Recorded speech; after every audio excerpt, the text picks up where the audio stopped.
இயேசு ஜெபித்த அதிகாலையின் ஜெபம் என்ற தலைப்பின் கீழாக இன்றைக்கு நாம பார்க்க போறோம்.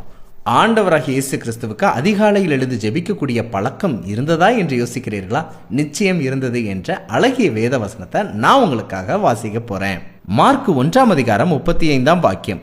அவர் அதிகாலையில் இருட்டோடு எழுந்து புறப்பட்டு வனாந்தரமான ஓரிடத்திற்கு போய் அங்கே ஜெபம் பண்ணினார். இந்த வாக்கியத்தை பார்க்கும்போது ஆண்டவராகிய இயேசு கிறிஸ்து அதிகாலையில் எழுந்து ஜெபிக்கக்கூடிய பழக்கமுடையவர் என்பதை புரிந்து கொள்ளலாம். ஏன் ஆண்டவர் அதிகாலையில் எழுந்து ஜெபிக்கிறார் என்று யோசிக்கிறீர்களா? சில காரணங்களை உங்களுக்கு சொல்ல ஆசைப்படுகின்றேன். முதலாவது காரணம், ஒரு நாளின் முதலாவது மணி நேரம் பரலோகத்தின் தேவனுக்கு சமர்ப்பிக்கப்பட வேண்டும். புரியும்படியா சில காரியங்களை சொல்றேன். ஒரு நாளில் நம்ம எந்திரிச்ச உடனே முதலாவதாக என்ன சிந்திச்சிருப்போம் அப்படின்னு யோசிச்சு பாருங்க. முதலாவது சிந்தனை பரலோகத்தின் தேவனை பற்றியதாக இருக்கணும். ஒரு நாளின் முதலாவதாக நாம் கேட்கக்கூடிய காரியங்கள் தவறான பாடல்களோ தவறான இசைகளோ அல்ல, பரலோகத்தின் தேவனுடைய வார்த்தைகளாக இருக்க வேண்டும். ஒரு நாளின் முதலாவதாக நம்ம பேசக்கூடிய வார்த்தை கர்த்தருடைய வார்த்தையா, வேதத்தின் வார்த்தையா, நல்ல வார்த்தைகளா இருக்க வேண்டும்.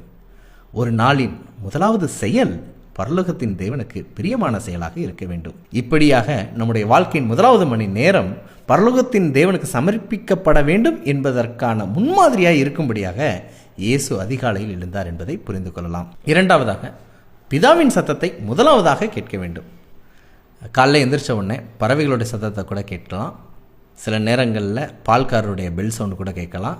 சில நேரங்களில் வாகனங்களுடைய அந்த ஹார்ன் சவுண்டை கூட கேட்கலாம். இல்லை சக மனிதர்களுடைய சத்தங்களை கூட நம்ம கேட்கலாம். இந்த சத்தங்களெல்லாம் கேட்கறதுக்கு முன்னாடியே பிதாவின் சத்தத்தை கேட்கணுங்கிறது ஆண்டவராகிய இயேசு கிறிஸ்துவின் வாஞ்சையாக இருந்தது. அந்த வாஞ்சை நம்முடைய வாஞ்சையாக கூட இருக்கட்டும்.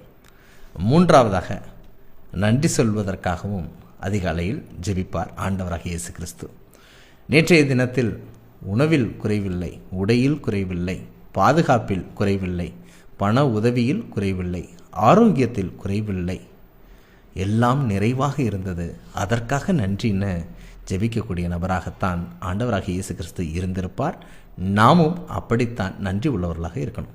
இப்படியாக அதிகாலையில் முதலாம் மணி நேரம் பரலோகத்தின் தேவனுக்கு கொடுப்போம். அதிகாலையில் முதலாக அவருடைய சத்தத்தை கேட்க பழகுவோம். அதிகாலையில் அவருக்கு மனதார நன்றிகளை செலுத்துவோம். இப்படிப்பட்ட காரியங்களை அதிகாலையில் நாம் செய்யும்போது பரலோகத்தின் தேவன் நிச்சயமாக தம்முடைய உள்ளத்தை நமக்கு வெளிப்படுத்துவாராக.